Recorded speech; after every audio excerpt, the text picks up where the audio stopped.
우리 마태복음 1장부터 25장까지 장제목을 다시 한번 볼까요? 1장은 뭐가 나왔던가요? 족탄, 족보와 탄생기사가 나온다고 그랬죠. 2장은 이동하는 동방박사, 3장은 하나 둘 셋 세례 요한 얘기가 나온다고 그랬죠. 4장은 사시, 시험 얘기가 나왔습니다. 5장부터 7장까지는 산상수훈 얘기가 나왔죠. 8장부터 9장, 2장은 예수님의 10가지 기적이 나온다고 그랬습니다. 11장은 세례 요한이 일일이 질문하는 장, 12장은 안식일날 시비 거는 장, 13장은 열쇠장이네요. 뭐가 있어요? 천국 열쇠, 천국 비유가 나온다고 그랬죠. 14장은요 식사하는 장이네요. 열심히 밥 먹어야겠죠. 오병이어 사건이 있습니다. 15장은 손 씻으시오. 그래서 장로들의 전통 이야기가 나온 것이 15장이었죠. 16장은요 인류를 위한 신앙고백이 나오죠. 베드로의 신앙고백. 그래서 16장 16절에 나온다고 말씀드렸죠. 17장은 변화산 얘기가 나오고요. 18장은 한 팔 들고 교회 설교, 제자 설교라고도 말씀드렸습니다. 19장은 19 얘기가 나온다고 그랬죠. 이혼, 그리고 어린아이 축복 문제, 축복해달라는 그 요구와 그 다음에 부자 청년 얘기가 나온다고 그랬죠. 20장은요 입방 포도원 품꾼 비유, 그리고 21장에 드디어 입상하시지요. 그 다음에 22장은 둘이서 혼인잔치 하잖아요. 둘이. 그래서 22장에 혼인잔치 비유가 나옵니다. 23장은요 바리새인과 서기관의 7화가 나옵니다. 그 24장과 25장 두 장은 종말이네. 24장이 종말이네. 24장 25장은 종말에 대한 비유와 종말 설교가 나오는 것이 24장과 25장입니다. 우와, 목사님 너무 잘 외우지요? 네. 못 외우셔도 됩니다. 그냥 많이 들으시고요. 그리고 제가 포인트로 말씀드린 거 14장은 뭐예요? 식사하는 장이네요. 그냥 이렇게만 기억하셔도 네, 우리 오병이 어디 나오지? 마태복음 식사하는 장이 나와요. 이렇게 하셔도 됩니다. 사람들은 못 알아들어도 우리만 알아들으면 돼요. 자, 오늘은 26장인데 저번 주 26장에 그 향유옥합 사건, 예수님 머리에 향유옥합을 부었던 그 사건까지 우리 함께 나눴는데 26장은 이제 우리 마지막 만찬 이야기가 나옵니다. 자, 17절부터 올 텐데요. 무교절 첫날에 제자들이 예수님께 나와서 유월절 음식을 어디다 준비할까요? 했더니 예수님이 성원에 가서 아무를 만나면 이렇게 얘기하라면서 18절에 얘기를 하죠. 그래서 준비된 곳으로 예수님과 제자들이 함께 나아갑니다. 자, 유대인들은 전부 다 이 유월절이 되면 유월절 이 식탁을 함께 나누게 되어져 있습니다. 이 마지막 왕천이 예수님이 특별히 제정하셔서 예수님께서 특별하게 하신 게 아니라 이 유월절 전날이 되면 그 유월절날 식탁을 함께 나누는데 유월절 식탁에 꼭 있어야 될 몇 가지를 알려드릴게요. 소금 그릇이 항상 있어야 됩니다. 이 소금 그릇은 예굽에서 종살이할 때 흘렸던 눈물을 상징하는 것이 소금 그릇입니다. 이거 아니면, 이런 뜻 아니면 바다의 짠물을 연상시키는 홍해를 건너는 사건, 그 사건을 우리 기억하자고 해서 소금 그릇을 항상 준비해 놓고요. 그리고 쓴나물을 준비합니다. 이 쓴나물은 매운 네이 풀이나 치커리 또는 쓴 박하와 같은 채소를 섞은 쓴나물입니다.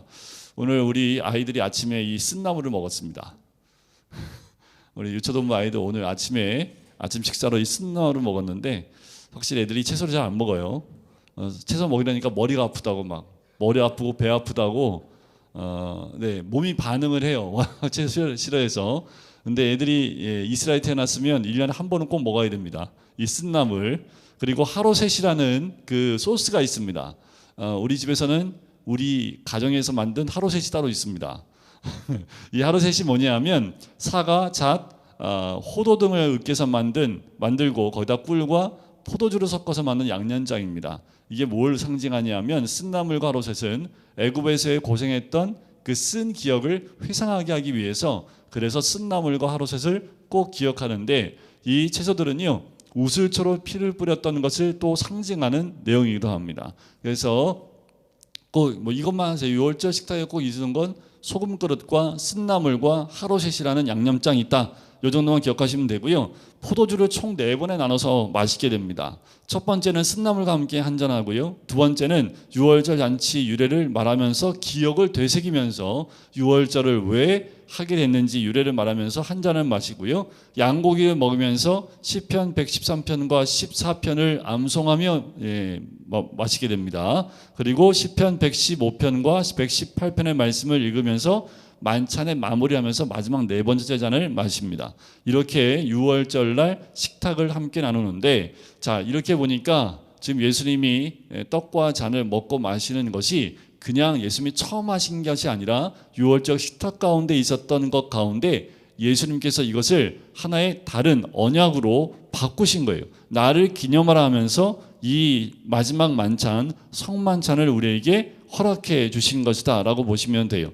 자, 만찬하기 전에 먼저 해야 될 것이 있습니다. 뭐냐면 예수님을 배신하는 배반자를 속출해내야 돼요. 그래서 성만찬 하기 전에 항상 유다를 내보내는 사건이 먼저 나옵니다. 자, 너희 중에 나를 한 사람이 나를 팔리라 라고 21절에 얘기하죠. 그러면 누가 그렇습니까? 사람들이 다 제자들이 근심합니다. 그때 23절에 보니까 나와 함께 그릇에 손을 넣은 그가 나를 팔리라 라고 얘기를 해요. 그 사람은 태어나지 않았으면 그에게 더 좋았을 뻔하였다 라고 했을 때 이 유다가 대답을 하지요. 라비여, 나는 아니지요 했더니 네가 말하였다. 근데 제자들은 이게 무슨 뜻인지 몰라요. 자, 이렇게 말하고 난 다음에 드디어 떡과 잔을 가지시고 축사하시는 장면이 나옵니다. 자, 우리가 다 알고 있는 성만찬의 이야기입니다. 떡을 가지시고 축복하시지요. 27절에 보면 잔을 가지사 감사기도 하시지요. 그러면서 떡은 주시면서 내 몸이라 말씀하시고 28절에 잔은 죄 사함을 얻게 하려고 많은 사람을 위하여 흘리는 바 나의 피 곧 언약의 피니라 하시면서 마시게 합니다. 자, 이 떡과 이 포도주의 의미가 무엇일까라는 거지요. 자, 성찬식에는 세 가지 의미가 있습니다. 그리스도의 죽음을 기억하게 하는 하나의 기념식에 해당하는 것이고요. 두 번째는 예수와 실제적이며 신령한 교통 속에 들어가는 겁니다. 하나됨을 의미합니다. 하나됨. 또 성찬에 동참하는 사람들은 주님께서 원하시는 모든 일에 주님과 하나가 되어 참여한다는 것을 선언하는 언약입니다. 이제 이 성만찬은 예수 그리스도와 내가 하나가 되어서 주님과 함께 교통하며 그 안에 하나가 되어진다는 것을 선포하는 겁니다. 다시 말씀을 드리면 예수 그리스도의 살을 먹고 피를 마시라, 이 말씀은 그가 내 안에 거하고 내가 그 안에 거한다라는 거지요. 음식이 뱃속에 들어가 소화되듯이요, 그 다음에 그것이 내 피가 되고 살이 되는 것처럼 예수의 살과 피를 먹고 마심으로 예수 그리스도가 내 살과 피가 되어지고 또 내가 되는 겁니다. 바로 예수 그리스도를 믿는다는 것은 예수님을 먹고 마심으로 말미암아 예수님이 내 안에 피가 되고 살이 되어서 내 몸이 된다라는 겁니다. 그래서 이제는 내가 사는 것이 아니라 내 안에서 그리스도께서 하시는 것이다 라고 사도 바울이 고백할 수 있는 그 고백이 우리 가운데 있는 거지요. 그래서 원래는 초대교회 때는 이 마지막 만찬을요 매일 했습니다. 모일 때마다 있습니다. 모일 때마다 항상 이 기념되어지는 이 언약식을, 이 마지막 만찬의 성만찬을 늘 하면서 이 예수님이 하셨던 말씀을 되새겼습니다. 이것도 그런데 자주 하면서 거기서 나타나는 여러 가지 문제점이 있었기 때문에 지금은 교회마다 최소한 2번 내지 3번, 어떤 교회는 한 달에 한 번씩 하는 교회도 있지요. 자, 이 예수님의 피와 살은 먹고 마심은 이런 의미도 있어요. 예수의 피가 내 혈관에 흐르고 예수의 살이 곧 내 살이 되고 예수의 생각이 곧 내 생각이 되고 예수의 가치관이 곧 내 가치관이 되어진다라는 그 의미도 이 안에 있습니다. 자, 이렇게 다 하시고 난 다음에 찬미하고 30절에 감난산으로 올라가시지요. 그때 예수께서 제자들에게 이르십니다. 오늘 밤 너희가 나를 다 버리리라. 기록된 바 내가 목자를 치리니 양의 떼가 흩어지리라 하였느니라. 그러나 내가 살아난 후에 너희보다 먼저 갈릴리로 가리라. 이게 스가랴 13장 7절 말씀에 나오는 말씀을 예수님이 인용하여 말씀합니다. 그때 베드로가 또 나타나지요. 베드로가 얘기합니다. 여기 있는 애들이 다 버려도 저는 버리지 않겠습니다. 한마디 더 했다가 네가 다가오기 전에 3번 나를 부인하리라, 이 말을 꼭 들어요.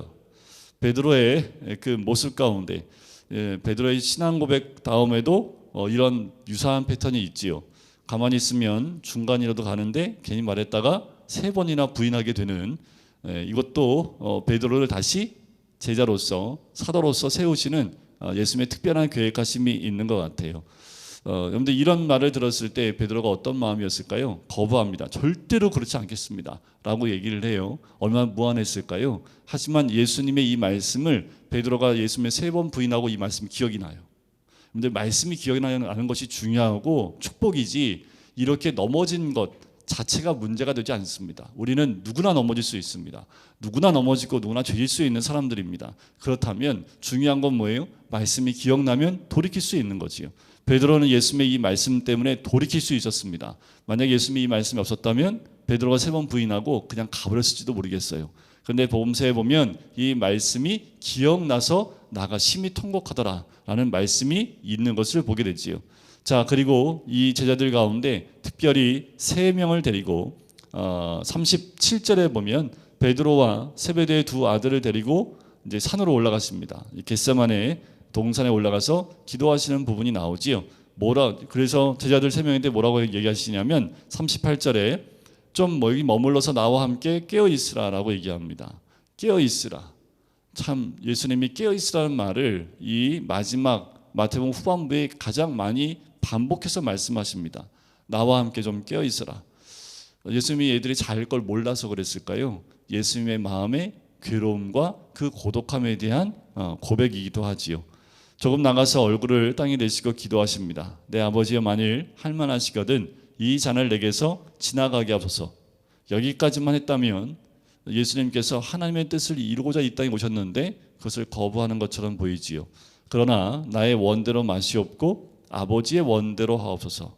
자, 예수님의 생애는 총 2번의 가장 무서운 시험이 있었습니다. 첫 번째는 공생에 시작할 때 사단을 통해서 받았던 3가지 시험입니다. 이건 외적 시험이지요. 그런데 정말 힘들고 어려운 시험은 외적이 오든 외적 밖에서 오는 그런 시험보다 내 내면에서 오는 시험이 더 큽니다. 더 이겨내기 힘들지요. 바로 십자가 지시기 바로 직전에 내적 시험입니다.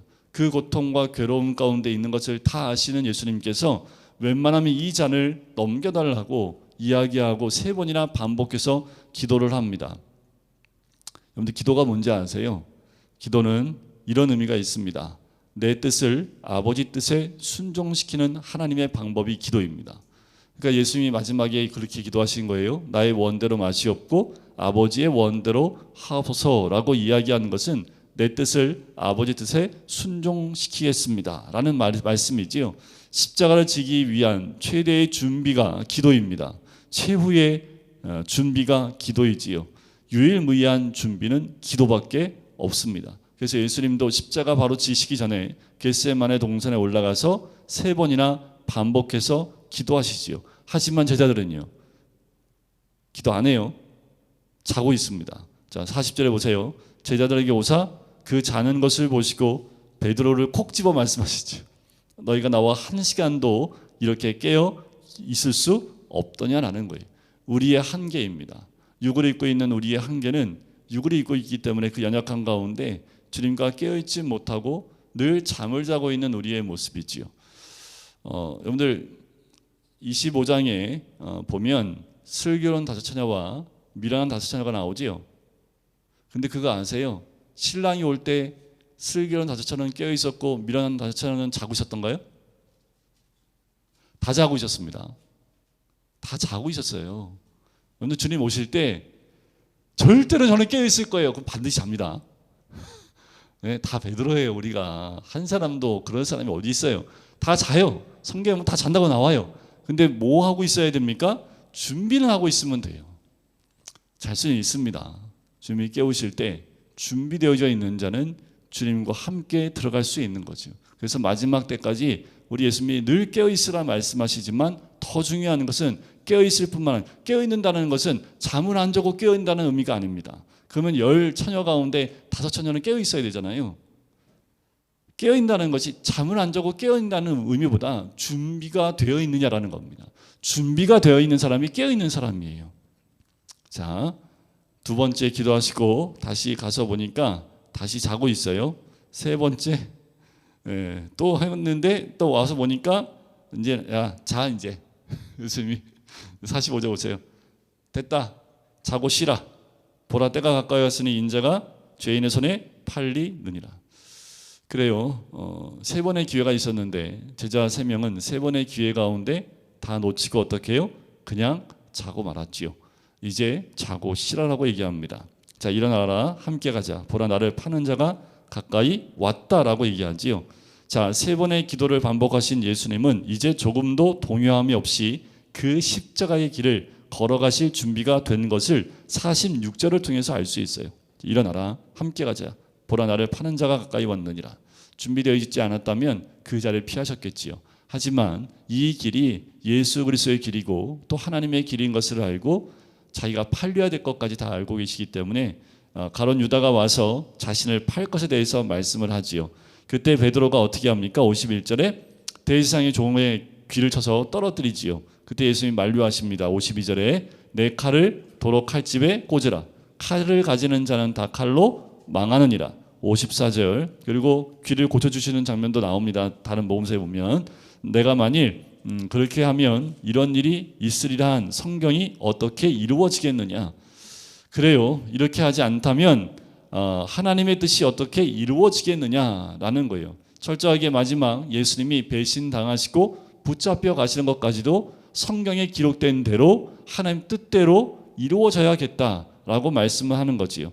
56절 이렇게 된 것은 다 선지자들의 글을 이루려 함이니라. 마지막 순간까지 예수님은 성경의 선지자들의 글을 이루기 위해 그 예언된 말씀대로 그대로 행하시는 모습을 봐요.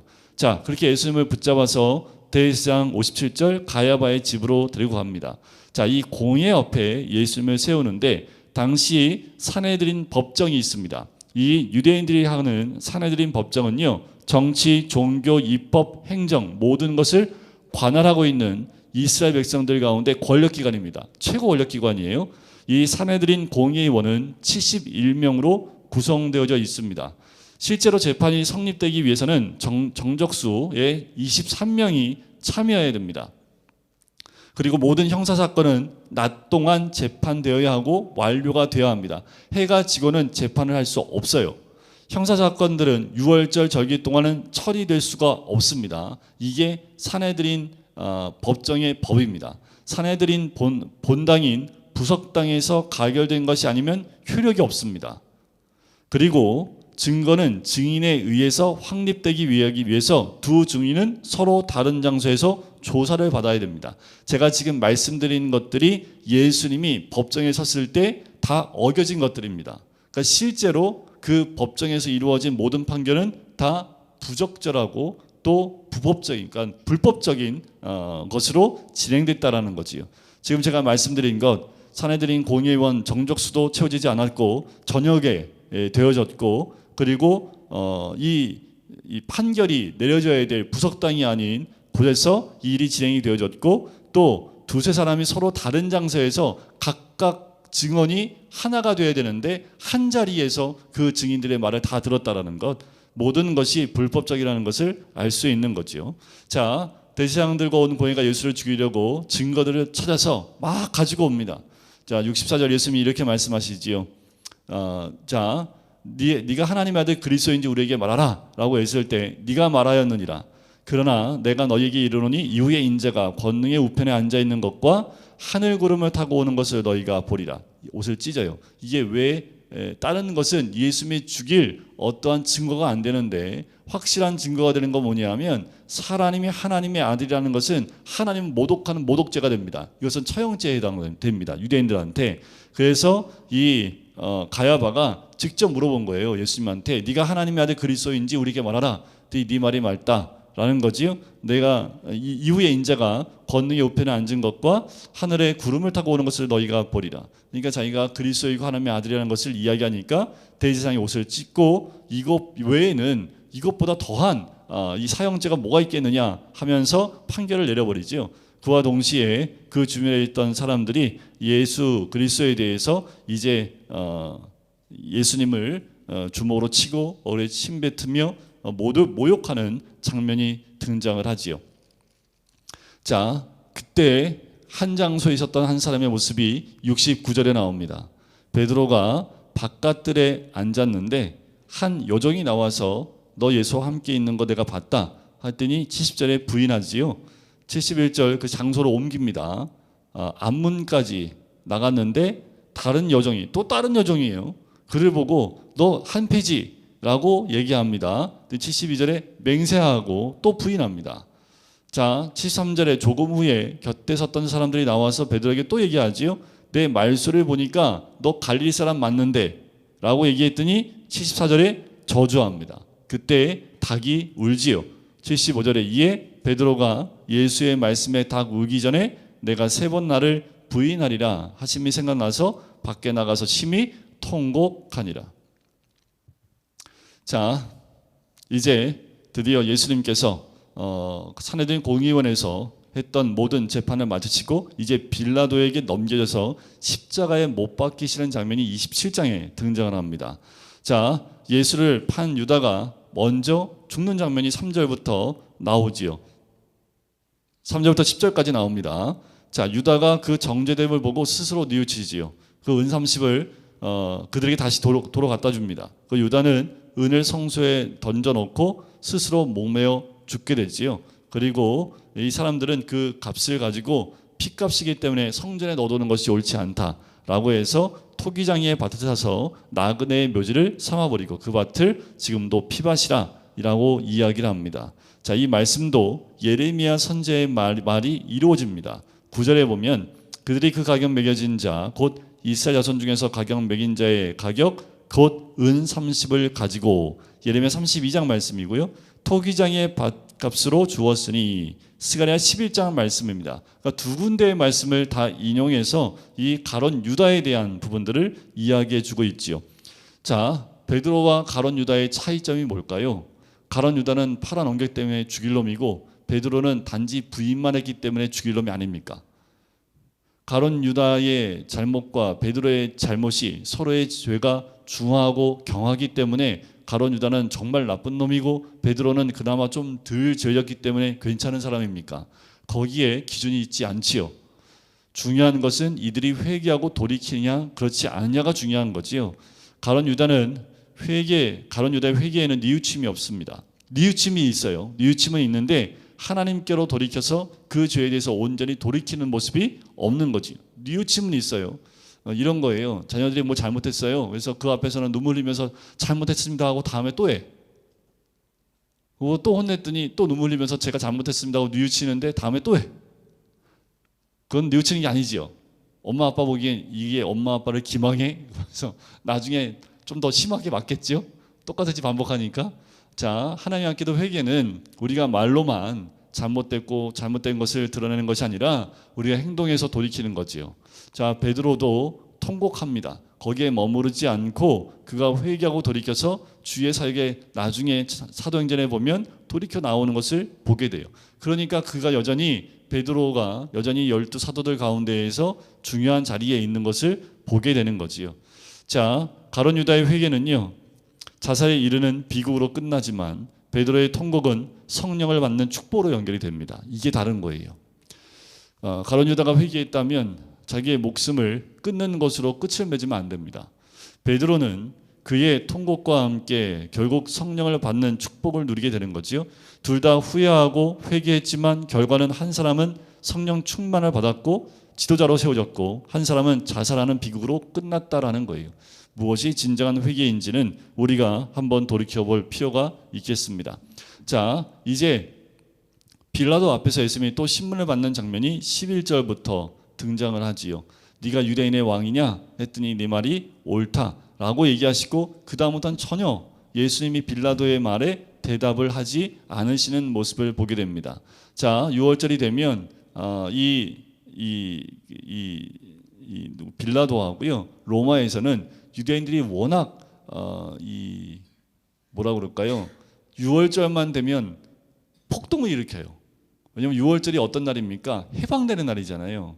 그러니까 이 애굽에서 해방되는 날이었기 때문에 이 6월절만 되면 해방에 대한 갈망과 또 그런 마음이 가득 차지요. 3.1절처럼 저희 3.1절처럼 3.1절 되면 일제시대에서 해방되는 그것을 갈망해 또 우리 민족이 만세운동을 벌였던 거잖아요. 그 갈망과 비슷합니다. 그러니까 어떻게 해요? 유대인들이 6월절만 되면 굉장히 많은 사람들이 모여요. 그 사람들이 모여있다가 웅성웅성 하다가 보면 폭동이 일어날 때가 굉장히 많았고 실제로 6월절 절기 때 많은 폭동으로 인해서 로마 사람들이 굉장히 많이 괴로워했었기 때문에 이 유월절 절기가 되어지면 한 사람의 죄수를 백성들이 원하는 사람을 놓아주는 그 전례가 있습니다. 그럼 보통은 이들 잡혀있는 죄수들 가운데 유대인들이 가장 존경하는 사람, 그 유대인들 가운데 정말 필요하고 정말 어떤 사람이든 요구하면 이 로마의 관정에선 다 풀어주는 전례가 있었기 때문에 누구예요? 빌라도가 얘기하는 거예요. 자, 누구를 죄수한 사람으로 놓아줄 전례가 있더니 하면서 16절에 그때에 바라바라는 유명한 죄수가 있지요. 그때 백성들한테 물어보는 거예요. 누구를 놓아주길 원하느냐?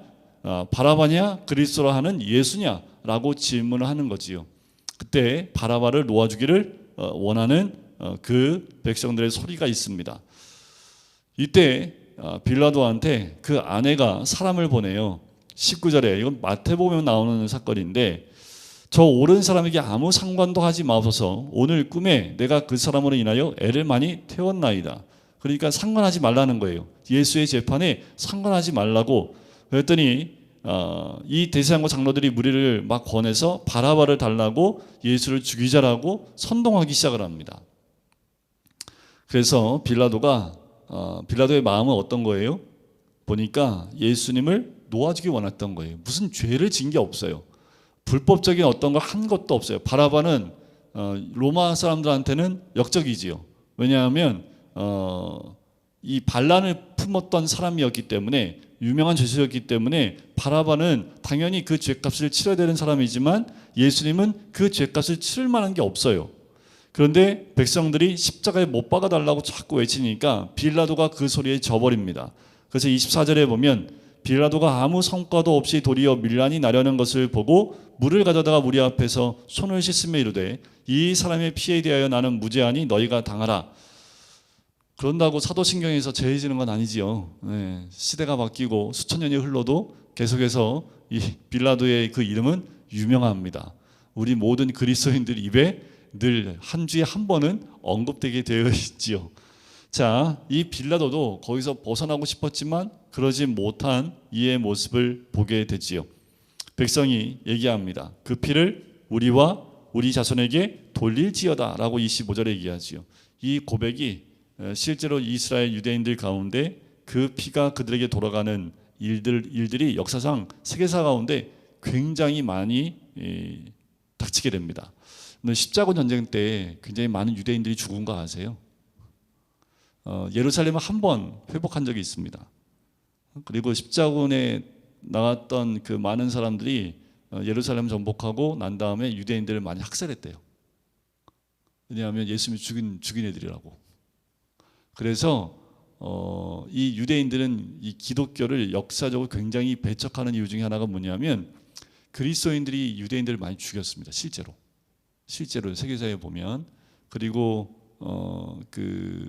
이 독일에서 많은 유대인들 죽일 때도 이들은 독일인들이 죽였다고 생각하지 않고 일부는 기독교인들이 죽인다라고 생각을 해요. 그러니까 보복했다라고 생각을 해요. 그래서 이 유대교에 있는 사람들이 기독교로 전향을 잘 못하는 거예요. 그러니까 그런 아픔들이 있습니다. 오해고 또 잘못된 신앙을 갖고 있는 사람들에 의해서 유대인들이 많이 죽임을 당합니다. 이거 보니까 이들의 고백이 나오지요. 그 피를 우리와 우리 자손에게 돌릴지어다. 자, 26절 이에 바라바는 그들에게 놓아주고 예수는 채찍질하고 십자가에 못 박히게 넘겨주게 됩니다. 예수님의 십자가의 고난과 그 조롱의 의미는 우리는 이미 이사야 53장 4절에서 이미 알고 있고요. 베드로전서 2장 24절에도 언급이 되지요. 저가 채찍에 맞음으로 나음을 얻었나니 그가 맞음으로 우리가 치유를 얻었다라는 그 고백들이 이사야 말씀과 베드로전서에서 그대로 나옵니다. 자, 27절에 보면 예수를 관정 안으로 들어와서 온 군대를 그에게로 모읍니다. 그리고 예수님을 채찍질하는 장면이 나와요. 홍포를 입힙니다. 이 홍포는 왕을 상징하는 그 붉은색을 의미합니다. 그리고 가시관을 그 머리에 엮어 씌우게 됩니다. 그런데 아시지만 가시관의 이 가시는 장미의 가시 정도의 수준이 아닙니다. 여기에 나오는 이 가시는 길이가 제 새끼손가락만 합니다. 그러니까 이거를 관으로 만드는 것도 쉽지 않은데 이거를 동그랗게 관을 만들어서 그걸 머리에 씌우게 되면 이만한 그냥 가시가 아니라요. 정말 아주 딱딱한 가시입니다. 이게 살갗을 찌르고 들어갑니다. 그래서 머리 한번 박히면 빼기가 어려울 정도로 머리에 씌워버리는 거지요. 그래서 이 가시관을 씌울 때부터 이미 머리에서 피가 나기 시작을 하는 거지요. 갈대는 그냥 우리가 생각하는 그냥 갈대 아닙니다. 여기에 갈대는 지팡이처럼 굉장히 큽니다. 딱딱하지 않겠죠. 방망이처럼. 하지만 이 갈대가 지팡이처럼 똑같이 생겨있는 갈대의 모습입니다. 그리고 예수님이 희롱하는 장면이 나오지요. 자, 그리고 예수님께 침 뱉고 갈대를 베서 머리를 치고 희롱을 당한 후에 홍포를 벗기고 도로 31절에 그의 옷을 입혀 십자가에 못 박으려고 끌고 나가게 됩니다. 자, 32절에 보면 그 곳 가운데 시몬이란 구레네 사람을 만나게 돼서 예수의 십자가를 억지로 지워가게 합니다. 이 사복음서 전체의 모습을 다 하나로 뭉쳐서 만들어야 예수님의 이 모든 장면을 시간대별로 볼 수 있습니다. 특별히 이 시간대별로 잘 정리하고 있는 복음서가 요한복음입니다. 어떻게 언제쯤 예수님이 이 빌라도 관정에서 재판을 받으시고 넘겨져서 채찍질 당하고 또 이 갈보리 언덕으로 가시는 그 과정들, 이런 것들이 시간대가 잘 나온 것이 요한복음인데, 그 가는 과정 가운데 구레네 시몬이라는 사람을 억지로 잡아다가 십자가를 지게 합니다. 이 십자가가 굉장히 무거워요.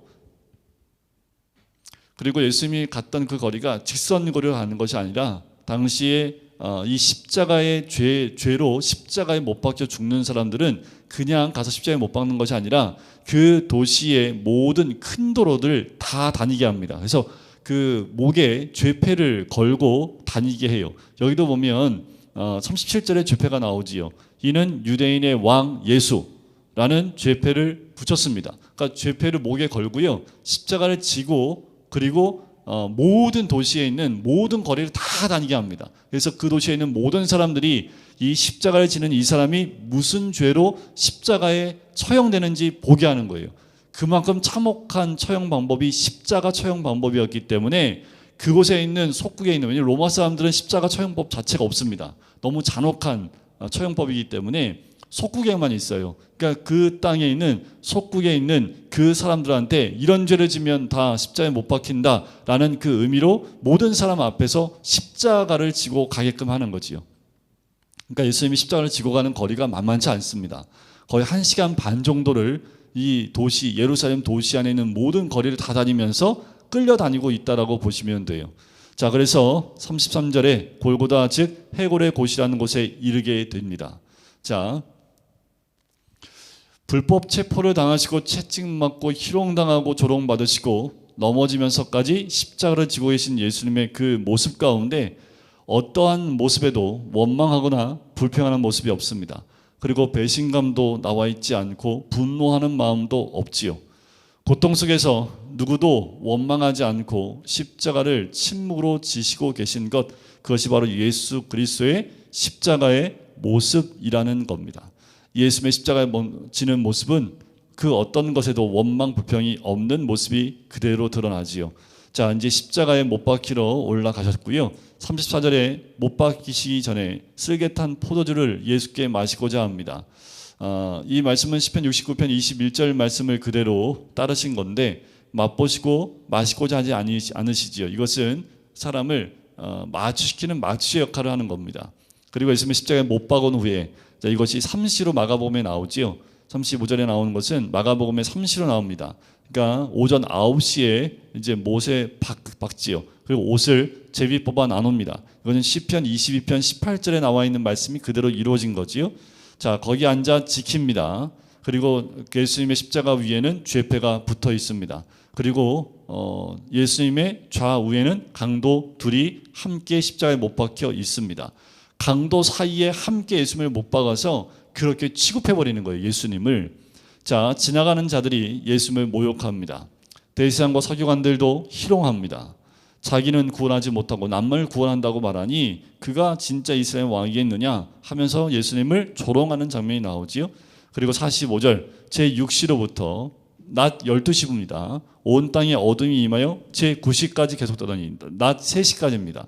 3시간 동안 어둠이 그 땅에 임하고, 그리고 난 다음에 제9시쯤 오후 3시쯤에 예수님이 소리를 지르시지요. 엘리 엘리 라마 사박다니, 나의 하나님 어찌하여 나를 버리셨나이까. 자, 죽어가면서 절규하고 고통스러워하는 것은 하나님은 그를 버리셨고 그를 버리실 만큼 그것은 우리를 사랑하셨다는 선언이 되는 말씀이 46절의 말씀입니다. 어찌하여 나를 버리셨습니까? 라는 그 고백은 예수님의 원만찬 고백이 아니라 더 나아가서 예수 그리스도를 버리실 만큼 우리를 사랑하신 그 사랑한다라는 그 선언이 바로 이 선언이라는 거지요. 자, 사람들이 예수님이 죽어가며 외치는 소리에 엘리야를 부른다라고도 얘기를 합니다. 하지만 50절에 예수께서 다시 크게 소리 지르시고 영원히 떠나가시지요. 자, 여기서 영원히 떠나시다라는 그 말은 영혼을 내어 놓으셨다라는 의미입니다. 그 자신의 생명을 자발적으로 내어 놓으심이라는 그 의미도 그 안에 있지요. 51절 이에 성소 휘장이 위로부터 아래까지 찢어져 둘이 됩니다. 예수님이 죽으시자마자 휘장이 찢어져요. 그러니까 지성소와 성소를 가로막고 있는 휘장이 찢어집니다. 이 의미는 뭐냐면 이제 하나님께 나가야 될 그 길이 열린 겁니다. 그래서 예수님의 몸이 찢어져서 우리 모두가 하나님께로 나가는 그 길이 열리고 땅이 진동하고 바위가 터지지요. 그리고 무덤들이 열리며 자던 성도의 몸이 많이 일어나고 53절 거룩한 성에 들어가 많은 사람들에게 보이는 이 일들이 일어나게 됩니다. 이 모든 것을 보고 사람들이 뭐라고 해요? 백부장과 54절에 함께 예수를 지키던 자들이 이 모든 것을 보고 두려워하면서 이는 진실로 하나님의 아들이었다. 유대인들로 통해서 이 말을 고백하지 하지 않으시고요, 이방인들의 입을 통해서 고백하게 하시는 모습을 봐요. 어쩌면 이것도 하나님의 계획하심이 아닐까라는 생각이 들어요. 유대인들이 아니라 유대인 이외의 많은 사람들에게 이 복음이 전해지면서 많은 사람들의 입이 예수님이 하나님의 아들이심을 고백하게 하는 것처럼 예수님의 십자가의 죽으심 이후부터 바로 나오는 것은 유대인들의 고백이 아닌 이방인의 고백으로 하나님의 아들이라 고백하게 하시는 거죠. 자, 휘장의 그 길이가 얼마큼 되냐면요, 휘장의 길이가 12.5m입니다. 12.5m면 여러분들 어마어마하게 크지요. 폭이 1.8m, 주름이 72주름, 두께는 성인 손바닥 두께 정도. 그러니까 저는 좀 얇은 편인데 이 정도 두께예요. 그러니까 이게 찢어질 수가 없습니다. 칼로 해도 안 베집니다. 그러니까 실제로 중동 지방 여러분들 성지순례 가게 되면 무조건 이슬람 회당 같은 데 들어가야 돼요. 이슬람. 거기도 문이 있는데요, 어떤 오래된 회당 같은 데는 이렇게 천으로 짠 두꺼운 천으로 짠 것으로 이렇게 문을 만들어 놨습니다. 되게 무거워요. 그거를 열고 들어가야 됩니다. 근데 그 천이 워낙 두꺼워서요, 잡고 여는데 너무너무 무거워요. 누군가 도와줘야지 열 정도로 되게 무겁습니다. 그러니까 이거는 칼로 잘라도 잘라지지 않습니다. 굉장히 두텁게 짜여져 있는 휘장입니다. 그러니까 이게 찢어졌다는 것 자체는 뭐 찢어질 수 있겠지라고 해서 찢어질 수 있는 것이 아닙니다. 그러니까 이 찢어진다는 것 자체가 어떤 의미가 있는지를 또 우리가 한 번 더 돌이켜 볼 수 있는 거지요. 자, 그 다음에 57절에 아리마대 부자 요셉이 옵니다. 자, 그도 예수의 제자였습니다. 12제자 가운데 사도 가운데는 아무도 안 왔지만 아리마대 부자 요셉이 와서 예수님의 시체를 달라고 합니다. 59절 요셉이 시체를 가져다가 깨끗한 세마포에 싸서 바위 속에 판 자기 새 무덤에 넣어두고 큰 돌을 굴려 무덤 문에 놓고 갑니다. 자, 이게 새 무덤이라는 의미가 뭐냐면 이게 이사야 53장 9절 그 9절에 나와 있는 한 절 말씀이 이루어진 건데 뭐냐면 당시에 이렇게 바위 속에 판 무덤들은 가족묘입니다. 실제로 제가 TV에서 이 중동 지방 특별히 그 예루살렘에서 발견된 그 묘들이 있죠. 거기 나왔는데 보니까 우리나라하고 좀 약간 많이 달라요. 우리는 묻어버리고 끝나지만 이들은 그 시체를 보관하는 층이 따로 있고요. 그리고 뼈를 모아놓는 가운데 뼈를 모아놓는 곳이 있습니다. 그러니까 시체를 이렇게 눕혀놔요. 그래서 시간이 지나면 뼈만 남죠. 그리고 새로운 시신을 넣을 때 그 뼈를 가운데 모아놓습니다. 그러니까 가족묘예요. 가족을 모아놓는 묘이기 때문에 이 무덤은 이게 새 무덤이라는 건 뭐예요? 이런 무덤을 가지고 있는 것은 일반인들이 못 갖고 있습니다. 그만큼 비싸요. 그러니까 이게 지금 이 아리마대 부자 요셉이라는 것은 어떤 의미냐 하면 당대의 부자가 됐다는 것을 알 수 있습니다. 이 요셉이 당대의 부자가 돼서 이제 가족들을 위해서 새 무덤을 준비한 거예요. 가족묘를. 그런데 그 새 무덤을 누구를 위해서? 예수 그리스도를 위해서 그 무덤을 내어드렸다라는 거지요. 자, 62절부터 66절까지는 마태복음에 나오는 건데 경비병이 무덤을 지키고 있다가 부활하신 그 무덤이 열리는 것을 보고요. 바로 뛰어갑니다. 무덤을 굳게 요거는 무덤을 지키라고 하죠. 28장에 가면 이제 무덤 열리는 것을 경비병이 보게 되는데 예수님이 살아생전에 이제 부활한다는 얘기를 들었기 때문에 이제 지키게 시키는 거예요. 바리새인들이 함께 와서 빌라도에게 얘기합니다. 그가 다시 살아난다는 것을 우리가 기억하는데 혹시 무덤에서 이 시체를 가지고 가고 살아났다고 하면 안 되니까 무덤을 지켜달라라고 얘기를 합니다. 그랬더니 빌라도가 경비병을 가지고 와서 힘대로 지키라. 그러니까 예수의 말씀을 흘겨듣지 않은 거지요. 네, 부활에 대한 어떠한 일만에 무엇인가 있겠다라는 생각을 가진 것 같아요. 자, 근데 여기서 중요한 건 한 가지가 있습니다. 뭐냐 하면 우리가 한 가지 꼭 기억하셔야 될 건 뭐냐 하면 예수님의 십자가는 제자들을 변화시키지 못했습니다. 예수님이 십자가에 죽으시면 제자들이 그걸 가지고 그것 때문에 충격받고 변화될 것 같은데 십자가의 죽으심은 제자 한 사람도 변화시키지 못했습니다. 자, 이게 무슨 뜻이냐면 이 십자가의 죽으심은 하나님의 뜻을 이루는 것뿐입니다. 내가 십자가의 짐을 통해서 내 남편이 돌이킬 거야 전혀 기대하지 마십시오. 십자가 짐은 하나님의 뜻을 이루는 것뿐이지 내가 예수님이 십자가 지심으로 이 땅이 변화된다? 아니요. 예수님은 오로지 하나님의 뜻을 이루어 드릴 뿐입니다. 그리고 말씀에 순종하는 것 그 이상도 그 이하도 아닙니다. 실제로 예수님의 십자가의 죽으심으로 변화된 사람이 누가 있습니까? 성경에 아무도 안 나와요. 십자가 앞에서 모든 제자들이 도망쳤다는 사실, 너무 무섭고 처절하고 잔인하기 때문에 십자가 지겠다고 하는 사람이 단 한 명도 없이 다 도망가 버리지요. 그러니까 십자가는 도망가게 만들어요. 그만큼 그 십자가는 힘들고 무섭고 처절한 거, 잔인한 겁니다. 그러니까 예수님이 십자가를 지는 건 제자들을 위해서 지는 것이 아니라 그들을 변화시키기 위해서 십자가를 지는 것이 아니라 하나님의 뜻을 이루어드리기 위해 순종하는 십자가이지 어떠한 다른 사람을 위해서 하는 것이 아니라는 거지요. 우리가 십자가를 지는 것도 마찬가지입니다. 자, 마지막 28장은 이제 부활장입니다. 아시고 첫날에 막달라 마리아와 다른 마리아, 그랬단 마리아만 나와요. 그죠? 성경에 보면 마리아만 총 4명 나옵니다. 마리아만. 동명사인이에요. 동명사인. 막달라 마리아, 다른 마리아, 예수님 어머니 마리아, 또 마리아가 또 있어요. 마리아가 이제 무덤을 보러 갔는데 지진이 나요. 천사가 하늘로부터 내려와서 돌을 굴려놓고 천사가 그 위에 앉습니다. 그 형상을 이야기하지요. 자, 4절에 보니까 지키던 자들이 그를 무서워하여 떨며 죽은 사람같이 되었습니다. 경비병이 그걸 봤다라는 거지요. 자, 천사들이 여자들에게 얘기합니다. 무서워하지 말라고. 십자가에 못 박이신 예수를 너희가 찾는 줄 내가 안다. 그러면서 6절에 말씀하신 대로 살아나셨다. 그러니까 7절에 빨리 가서 먼저 갈리로 가시나니 거기 가면 배우리라. 8절 그 여자들이 무서움과 큰 기쁨으로 빨리 무덤을 떠나 제자들에게 알리려고 다름질할새 예수께서 그들을 만납니다. 예수님이 부활하시고 첫 만남이죠. 평안하냐 하시거나 여자들이 나가서 그 발을 붙잡고 경배합니다. 그때 10절에 무서워하지 말라. 가서 내 형제들에게 갈릴리로 가라 하라. 거기서 나를 보리라 하시니라. 그리고 경비병의 보고가 나오지요. 자, 그들에게 군인들에게 돈을 많이 주고 입을 닫게 합니다. 자, 모든 일을 대제사장들에게 얘기했더니 돈을 많이 주고 입을 막게 하고 오히려 거짓말을 하게 하지요.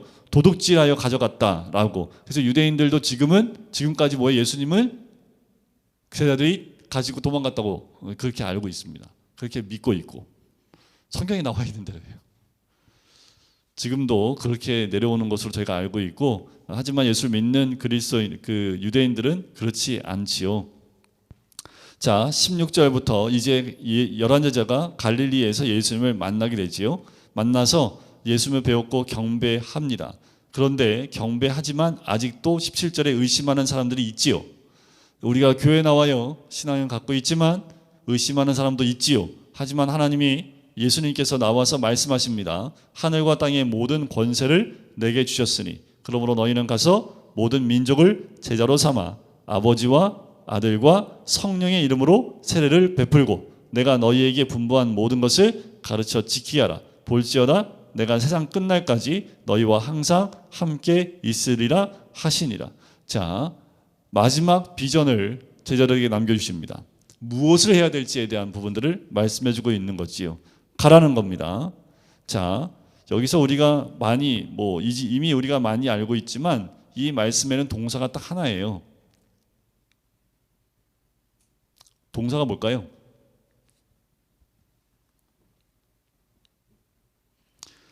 자, 가서라는 게 동사일까요? 자, 이것은 복수 명령 분사입니다. 분사예요, 분사. 세례를 베풀고 현재 분사입니다. 가르쳐 지키게 하라.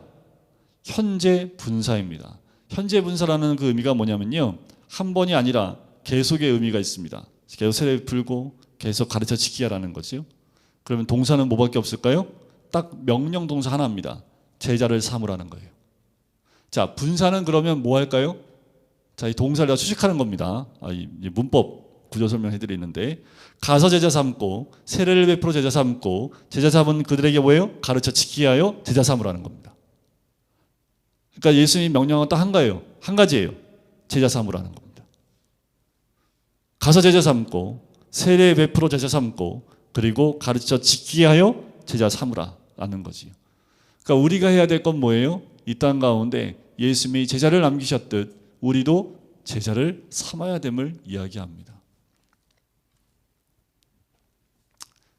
딱 한 5분 정도 시간이 있으니까 자, 요 의미에 대해서 제가 간단하게 좀 말씀을 드리도록 할게요. 자, 19절에 보면 모든 민족에게 가라라고 하지요. 모든 민족은 누구를 가리킬까요? 모든 민족, 그것은 예수를 알지 못하는 모든 사람을 다 포함합니다. 바로 사도행전 1장 8절에 나오지요. 온 유대와 사마리아와 땅끝까지, 그것이 모든 민족입니다. 우리가 제자 삼고 싶은 사람들보다 정말 제자 삼고 싶지 않은 그 민족까지 가서 복음을 전해야 됨을 이야기하지요. 세례를 베푼다라는 거지요. 세례는 무엇을 의미합니까? 세례를 베풀라는 것은 우리가 성부와 성자와 성령의 이름으로 세례를 베풀고 라고 여기 나옵니다. 아버지와 아들과 성령의 이름으로 세례를 베풀고. 자, 이 세례를 베풀고, 이 말은 목사들처럼 세례를 주고 여러분들은 가서 어떻게 제자 삼아요? 세례를 못 주잖아요. 목사 안수 또 받으러, 그래서 지금 선교사님들이 목사 안수 안 받으신 선교사님들은 나갔다가 다시 들어와요. 그래서 신학 공부하고 목사 안수 받고 다시 나가요. 세례를 못 줘가지고. 그러면 여기서 말하는 것이 그렇게 눈에 보이는 성식적인 세례를 의미하는 걸까라는 거예요. 눈에 말씀드리지만 세례는 형식적인 겁니다. 진짜 그 세례의 의미가 우리에게 중요한 거지, 세례의 형식만 가지고 있는 것 가지고는 힘이 없어요. 근데 우리는 형식을 너무 강조하다 보니까 세례의 진정한 의미를 잃어버릴 때가 있다는 거지요. 완벽한 건 뭐예요? 형식과 세례의 의미가 하나가 되어야지 완벽합니다. 자, 우리가 한 번 받는 형식적인 세례도 중요하지만 더 중요한 것은 세례받은 우리가 그 다음부터는 뭐한 삶을 살아야 돼요? 세례에 합당한 삶을 살아야 됨을 의미합니다. 자, 로마서 6장 3절에 보면 그의 죽으심과 합하여 세례를 받으라라는 거지요. 그 그리스도와 함께, 그 죽으심과 함께 합하여 세례를 받으라는 거 뭘까요? 세례로 죽으라는 거지요. 갈라디아서 3장 27절에 보면 그리스도로 옷 입는 것을 의미합니다. 그러니까 세례 받는 건 뭐예요? 그리스도로 옷 입는 겁니다. 우리가 세례 받으셨지요? 그럼 우리는 뭐예요? 그리스도의 옷을 입은 사람들입니다. 옷을 벗어요? 그럼 매일 세례 받으실래요? 아침마다 오세요. 아침마다 세례 드릴게. 아침마다 옷 갈아입고 가세요. 예수님의 옷으로. 그 매일 세례를 형식적으로 받으라는 얘기가 아니잖아요. 이미 우리는 세례 받았기에 우리는 어떻게 해요? 그리스도의 옷을 입은 자라는 거지요. 그러니까 세례란 내가 죽고 그리스도만 나타내는 것을 의미합니다. 다시 쉽게 말씀드리면 운전대를 하나님께 내어드리는 것, 그것이 세례받은 자의 삶입니다. 아버지의 이름으로 세례 주고 예수의 이름으로 세례 주고 성령의 이름으로 세례 주고 다 각각 의미가 있습니다. 각각 전부 다 아브라함의 또 이삭의 또 야곱의 그 성부, 성자, 성령의 이름으로 세례를 주는 것에 각각의 삶 가운데 특별히 아버지의 이름으로 세례를 주는 것은 하나님의 자녀로 신분이 바뀐 것을 상징해요. 세상의 자녀에서 하나님의 자녀로, 진노의 자식에서 신분의 변화가 일어난 거예요. 완전히 바뀐 거지요. 또 아들의 이름으로 세례를 준다는 것은 예수 십자가의 보혈로 죄의 문제가 해결되어지는 것을 의미합니다. 성령의 이름으로 세례를 주는 것은 성결한 삶, 성숙한 삶을 의미해요. 그래서 육체의 소욕은 성령을 거스린다라고 얘기하지요. 그래서 야곱이 마지막에 130년 동안 험악한 인생을 살았다는 얘기하는 것이 바로 성령의 세례를 의미하기도 합니다. 자, 20절에도 보면 분부한 모든 것을 가르쳐 지키게 하라라는 그 말씀, 반석 위에 집을 짓는 지혜로운 사람과 같은, 즉 주의 말을 듣고 행하는 자를 의미합니다. 말씀대로 본을 보이는 삶을 의미하지요. 예를 들면 예수님이 세족식을 행하시고 난 다음에 너희도 이와 같이 하라 라고 말씀하셨던 것처럼 우리가 분부한 모든 것을 가르쳐 지키게 하라라는 그 말은 뭐예요? 내가 하나님 말씀, 예수님의 명령을 따라 순종하여 지금도 하고 있는 것처럼 그것을 지키게 하라라는 거예요. 그러니까 말로만 하지 말라는 겁니다.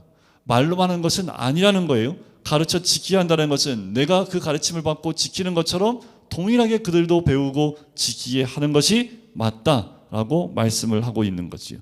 이것이 모든 것을 가르쳐 지키게 하는 것. 그래서 뭘 삼으라고요? 제자를 삼으라는 겁니다. 그래서 제자 교육, 제자의 삶, 이런 것이 조금이나마 예수님을 닮아가는 마지막 이 지상 명령 가운데 우리에게 부어주신 하나님의 은혜이고 또 명령이기도 합니다. 그러니까 우리가 자녀를 많이 낳아서요, 그 자녀들로 제자 삼으면 최고 좋습니다. 가장 어려운 거죠. 아예 남의 자식을 제자 삼는 게 낫지 내 자식 제자 삼는 것보다. 그래서 이렇게 하면 좋습니다. 서로 자식을 스위치 하시는 거예요. 그래서 당신 자식은 내가 제자 삼을 테니까 당신이 내 자식 제자 삼어. 그래서 서로 제자 삼아 주는 거예요. 이게 참 좋을 것 같아요.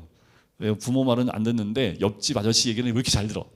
애들이 그쵸. 아버지 말은 잘 안 듣는데 옆집 아저씨 말은 뭐 시키면 그렇게 말을 잘 들어. 그래서 서로 제자를, 제일 좋은 건요, 부모가 자녀를 제자 삼아서요 하나님의 제자로 삼는 것 가장 좋습니다. 근데 참 쉽지 않은 거지요. 그래서 우리가 이 땅 가운데 주님의 지상 명령을 이루어내는 것, 그것이 마태복음을 통해서 우리에게 주신 마지막 명령인 줄 믿습니다. 우리가 이 시간에 같이 기도할까요? 주님께서 마지막 만찬 이후에 부활하시기까지의 모든 시간들이 굉장히 짧은 시간입니다. 26장 이전까지는 3년 6개월이라는 시간을 두고서 오랜 시간 저들과 함께 했다면 마지막 며칠, 3, 4일밖에 안 되는 그 시간 가운데 제자들에게 주어진 말씀과 보여주신 그 모습과 또 부활하신 그 모습은 가장 충격적이고 가장 큰 은혜를 주시는 예수 그리스도의 모습입니다. 지금 우리에게도 동일합니다. 하나님, 주님의 성만찬을 통하여 주와 하나가 되어질 뿐만 아니라 예수님이 십자가를 지셨던 것처럼 이제 주가 하나가 된 우리가 그 십자가를 지고 나갈 수 있도록, 그것은 바로 내가 주님이 걸어가신 그 길에 순종한다는 의미이지요. 부활은 참 십자가를 진 사람만이 누릴 수 있는 것이고, 그렇게 십자가를 지고 부활한 사람만이 참 제자로 주님께 나갈 수 있는 거지요. 하나님, 우리가 말씀을 듣고 깨달을수록 더 예수 그리스도의 그 십자가를 가슴에 부여잡고 이제 매일 매 순간마다 십자가를 짐을 통해서 주의 말씀을 이루어내고 순종하는 삶을 살겠습니다 고백하며, 또한 우리에게 명령하신 그 지상의 명령을 이루어 나갈 수 있는 주의 백성 되겠습니다. 우리 결단하며 함께 기도하시겠습니다.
사랑의 주님, 주님의 공생의 기간 가운데 정말 말도 안 듣고 정말 말만 하는 그 제자들, 예수님이 십자가의 죽으심 가운데에도 끝까지 그 주의를 지키지도 못하고 무서워 도망가 버렸던 그 제자들, 하지만 그 제자들 다시 그들에게 사명을 주시며 그들에게 마지막 명령을 허락하신 주님, 우리도 날마다 주님을 따라간다 하지만 제자들처럼 또 넘어지고 또 깨어지고 또 부인하고 또 부정해버리는 우리의 삶을 주님 앞에 고백드립니다. 하지만 끝까지 우리를 놓아주지 아니하시고 끝까지 지켜주시며 이 지상의 명령을 이루어나가기까지 우리를 세우길 원하시는 주님, 우리 한 사람 한 사람에게 성령을 허락해 주셔서 성령님을 통하여 깨닫는 말씀, 또한 깨닫게 해주시는 그 말씀에 순종함으로 하나님의 살아계심을 우리 이 땅 가운데 드러내 보일 수 있는 하나님의 사람 될 수 있도록 축복하시고 인도하여 주시옵소서. 주님, 깨달은 대로 깨어 이 마지막 때를 준비하는 하나님의 사람 될 수 있도록 축복하여 주시옵소서. 감사드리며 예수 그리스도의 이름으로 기도드립니다. 아멘.